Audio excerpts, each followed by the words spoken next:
Assalamualaikum warahmatullahi wabarakatuh. Perkenalkan, nama saya Riki Apriansa dari Prodi Teknik Mesin. Di sini saya akan mempresentasikan materi tentang globalisasi. Globalisasi adalah suatu proses menjadikan sesuatu benda atau perilaku sebagai ciri dari setiap individu di dunia ini tanpa dibatasi oleh wilayah. Globalisasi belum memiliki definisi yang mapan kecuali sekedar definisi kerja. Sehingga bergantung dari sisi mana orang melihatnya, ada memandangnya sebagai suatu proses sosial atau proses sejarah atau proses alamiah yang akan membawa seluruh bangsa dan negara di dunia makin terkait satu sama lain, mewujudkan tatanan kehidupan baru atau kesatuan koeksistensi dengan menyingkirkan batas-batas geografis, ekonomi, dan budaya masyarakat. Internasionalisasi. Globalisasi diartikan sebagai meningkatkan hubungan internasional. Dalam hal ini, masing-masing negara tetap mempertahankan identitasnya masing-masing, namun menjadi semakin tergantung satu sama lain. Liberalisasi. Globalisasi juga diartikan dengan semakin diturunkan batas antar negara, misalnya hambatan tarif ekspor-impor, lalu lintas devisa maupun migrasi. Universalisasi. Globalisasi juga digambarkan sebagai semakin tersebarnya hal material maupun imaterial ke seluruh dunia. Pengalaman di satu lokalitas dapat menjadi pengalaman seluruh dunia. Westernisasi. Westernisasi adalah salah satu bentuk dari universalisasi dengan semakin menyebarnya pikiran dan budaya dari barat sehingga mengglobal. Hubungan transplanetari dan suprateritorialitas. Arti kelima ini berbeda dengan keempat definisi di atas. Pada keempat definisi pertama, masing-masing negara masih mempertahankan status ontologinya. Pada pengertian yang kelima, dunia memiliki status ontologi sendiri, bukan sekedar gabungan negara-negara. Secara historis, globalisasi berarti meluasnya pengaruh suatu kebudayaan atau agama ke seluruh penjuru dunia. Globalisasi yang terjadi sekarang dimungkinkan oleh penggunaan media elektronik dalam mengirim dan menerima informasi.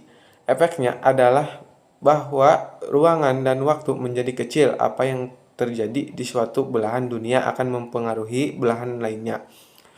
Para ahli komunikasi menyebutkan sebagai gejala time space compression atau menyusutnya ruang dan waktu. Globalisasi adalah suatu proses di mana antar individu, antar kelompok, dan antar negara saling berinteraksi, bergantung, terkait, dan mengaruhi satu sama lain yang melintasi batas negara. Kemudian dampak globalisasi. Pertama, dampak positif globalisasi. Mudah memperoleh informasi dan ilmu pengetahuan. Mudah melakukan komunikasi. Cepat dalam bepergian atau mobilitas tinggi. Menumbuhkan sikap kosmopolitan dan toleran. Memacu untuk meningkatkan kualitas diri, mudah memenuhi kebutuhan. Kedua, dampak negatif globalisasi. Informasi yang tidak tersaring. Perilaku konsumtif membuat sikap menutup diri, berpikir sempit, pemborosan pengeluaran, dan meniru perilaku yang buruk. Mudah terpengaruh oleh hal yang berbau barat. Kemudian ada upaya menghadapi tantangan globalisasi. Cara menghadapi era globalisasi. Yang pertama, menyaring budaya-budaya asing yang masuk ke negara kita, harus yang sesuai dengan kepribadian bangsa. 2. Mencintai atau membeli produk dalam negeri sendiri. Ketiga, meningkatkan produksi dalam negeri agar dapat bersaing dengan produksi negara-negara maju. Keempat, berusaha mengikuti perkembangan iptek. Kelima, tidak bergaya hidup bermewah-mewahan. Keenam, meningkatkan iman dan takwa pada Tuhan Yang Maha Esa. Ada juga upaya pemerintah menghadapi era globalisasi dan perkembangan iptek. Dalam menghadapi globalisasi dan perkembangan iptek, pemerintah menetapkan beberapa kebijakan seperti termuat dalam GBHN. Pertama, dalam bidang ekonomi. Kebijakan bidang ekonomi dalam upaya menghadapi tantangan globalisasi, mengembangkan perekonomian yang berorientasi global sesuai kemajuan teknologi dengan membangun keunggulan kompetitif berdasarkan keunggulan komparatif sebagai negara maritim dan agraris sesuai kompetensi dalam produk unggulan di setiap daerah, terutama pertanian dalam arti luas, kehutanan, kelautan, pertambangan, pariwisata, serta industri kecil, serta kerajinan rakyat.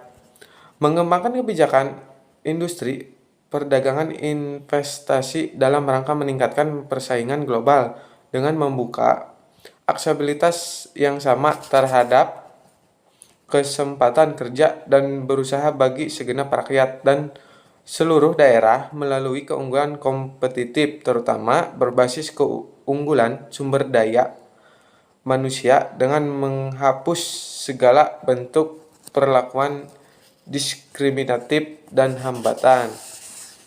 Yang kedua, di bidang politik. Kebijakan bidang politik dalam upaya menghadapi tantangan globalisasi, menegaskan arah politik luar negeri Indonesia yang bebas, aktif, dan berorientasi pada kepentingan nasional, menitik beratkan pada solidaritas agar negara berkembang, mendukung perjuangan kemerdekaan bangsa-bangsa, menolak penjajahan dalam segala bentuk, serta kerja sama internasional bagi kesejahteraan rakyat, memperkuat kelembagaan sumber daya manusia, saran dan prasarana, penerangan khususnya di luar negeri dalam rangka memperjuangkan kepentingan nasional di forum internasional.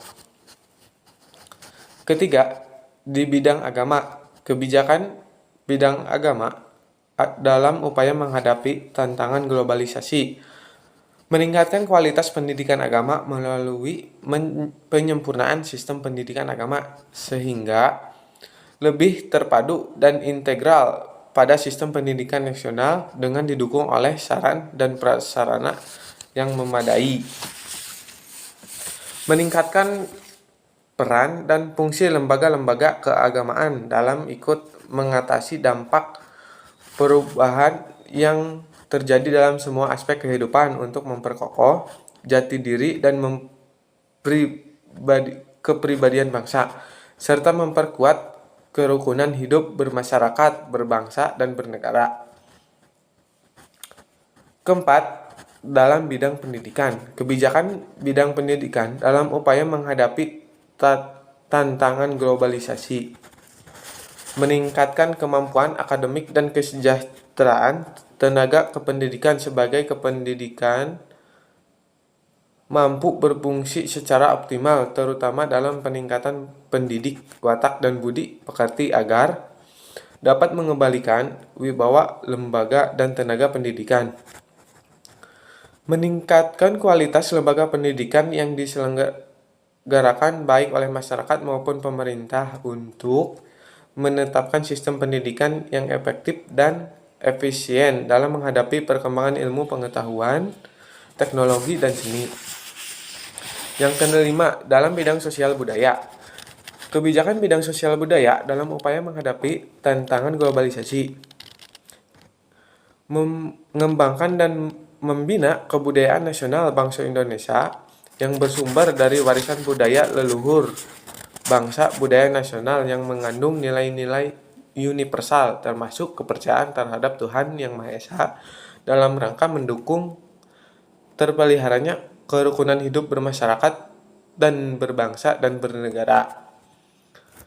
Membahas secara sistematis perdagangan dan penyalahgunaan narkotika dan obat-obatan terlarang dengan memberikan sanksi yang seberat-beratnya kepada produsen, pengedar, dan pemakai, melindungi segenap generasi muda dari bahaya destruktif, terutama bahaya penyalahgunaan narkotika, obat-obatan terlarang dan narkotika lainnya melalui gerakan pemberantasan dan peningkatan kesadaran masyarakat akan bahaya penyalahgunaan narkotika. Nah, dari materi tersebut,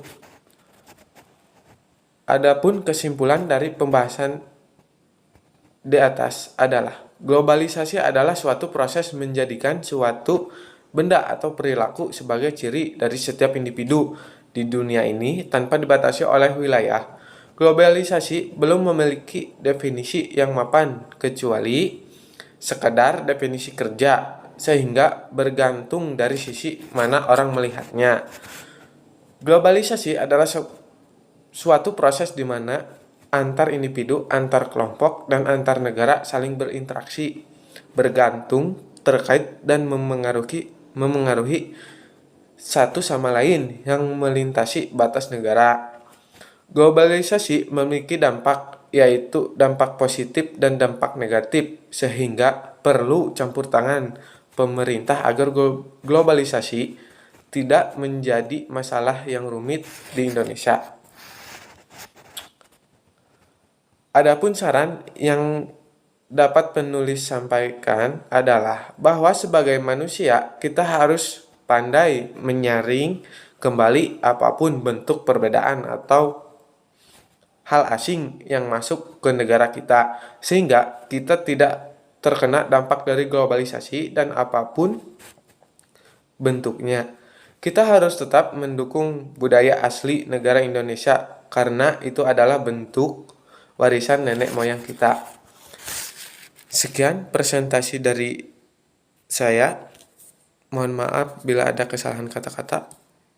Wassalamualaikum warahmatullahi wabarakatuh.